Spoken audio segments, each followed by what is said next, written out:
Okay, specific skin questions answered. Hopefully your question gets answered tonight. I already talked on Instagram about how to take care of rosacea prone skin in the winter. The next question was, what are the best retinol and vitamin C products for a first-time user with sensitive skin? So first of all, don't start these at the same time. First, get in the habit of taking care of your skin, which means in the morning, putting on a moisturizer and zinc-based sunscreen. At night, washing your face and using the same moisturizer again. If you have rosacea, a moisturizer with niacinamide in it is gonna help you, ideally over 3%, so 4% or higher. One of many options out there is My Face Cream, which is really good for rosacea prone skin, but you want something that's heavy, that's gonna sit on the skin and actually protect your skin. After you're able to do that and you are not experiencing any rosacea flares, then add in a vitamin C serum in the morning, and you wanna pick one with a lower percentage vitamin C. So you wanna be at the 10% mark, not above that, because vitamin C is ascorbic acid and can be irritating to your skin. A great place to start is actually the SkinCeuticals Serum 10, and it's about half the price of their newer ones. It's 10% vitamin C and it's great for sensitive skin. Another wonderful product is the SkinBetter Alto. That's more like $150 and has, I actually don't know the percentage of vitamin C in it. They keep it under wraps, but it has a lipid form of vitamin C that is usually better tolerated by sensitive skin. As for retinols, after you've done the vitamin C and that's going okay on a daily basis, then you can go to adding in a retinol at night. You're going to do it after you wash your face, then you're going to dry your face, and then you're going to put a very small amount on your skin, and you're going to follow that with a moisturizer. When I say a small amount, we're talking like teeny pea-size amount, and you're going to go dot, dot, dot, dot, dot, and rub it in. You're not going to get it everywhere. You actually want to avoid areas like your cheeks and these lines that are more easily irritated. But your forehead, your lateral cheek, your chin, and your nose should tolerate it 2, maybe 3 times a week.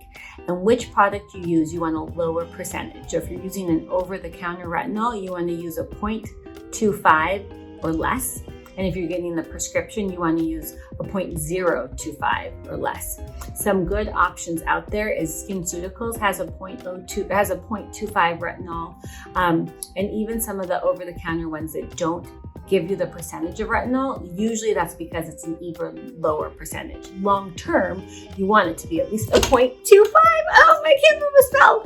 But in addition to that, over-the-counter ones without the percentage oftentimes are even weaker, which is a great warm-up for sensitive skin. But once you get used to the retinol, then the goal is to use a 0.25 if it's over-the-counter and a 0.025 for your retinol. And I actually have pretty sensitive skin, and I use the SkinBetter AlphaRet, which is a weaker, a sort of almost tretinoin, but it's not a tretinoin, combined with glycolic acid, which also makes it so I tolerate it a little bit better. And I use that about 2 to 3 days a week. And I just filmed my skincare regimens for TikTok. So those will be out soon as well. Best sweat-proof sunscreen to wear for outdoor activities. So there is no best sunscreen. The deal is the best sunscreen is one that you will wear on a regular basis. So day in and day out, I wear a sunscreen that is at least a 10% zinc-based sunscreen. I actually don't choose to use a water-resistant one on a daily basis because I find those are often heavier for my skin. I love the Supergoop zinc-based sunscreens. I love the Dermaquest zinc-based sunscreens, and sometimes I use ones that are tinted, sometimes I don't, sometimes I have it in my makeup, like the ILIA Super Serum is a zinc-based sunscreen in a makeup, which is a great product. For water-resistant ones, that gets a little bit trickier, and some good options out there include actually BeautyCounter's body sunscreen. It's reasonably priced, it's water resistant, it rubs in really nicely, but you just want to make sure that the product has over 10% zinc and that you will reapply it, because if you're outside sweating and running around, you really need to apply it every 2 hours. Supergoop has a zinc stick that has avocado oil in it that is really easy to reapply and is really popular with my triathletes because they can carry it and get it back on there on a regular basis. There is some sunscreen that's powder based, I would say that I don't think of that as a first line sunscreen, but for the reapplication process, the powder sunscreen is a wonderful thing that you can use as well, and that's made by multiple different companies.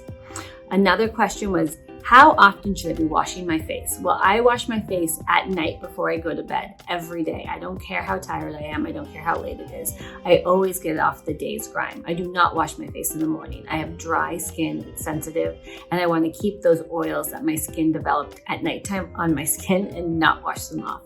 If you have really oily skin and you wake up greasy, it's okay to wash your face in the morning, but you do not need to wash your face twice a day unless you have very oily skin. Is it okay to only wash my face in the shower? Only if you shower every night before you go to bed. You have to wash your face before you go to bed. How many times are we going to say that? I'm going to say that so many times. But the whole point is to get a good skincare regimen, to actually take care of your skin, you need to first and foremost get in the habit of washing your face before you go to bed.